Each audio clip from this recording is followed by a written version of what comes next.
ring, net, net, book, book, train, train। ठीक है, अब इससे नेक्स्ट पेज हम ये वाला करेंगे। ठीक है, read and tick the correct sentence. यहाँ पे हमने करेक्ट सेंटेंस जो होगा उसको टिक कर देना है।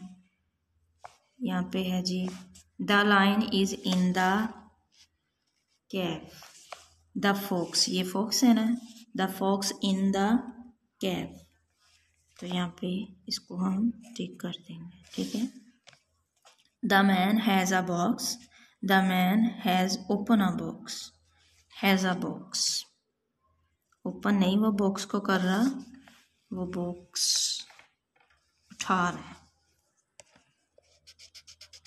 नेक्स्ट है, he has pain in his leg, no he has pain is in his tooth.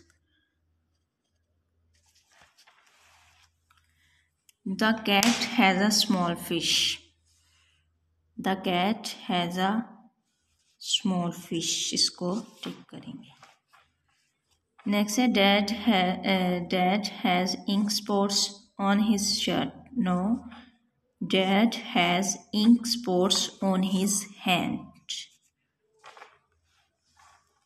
He likes to sit on the chair, he likes to sit on the stool, chair, इसको हम टिक करेंगे। ठीक है, यहाँ पे आप लोगों ने इस तरह इसको टिक करना। थैंक यू सो मच, अल्लाह हाफिज़।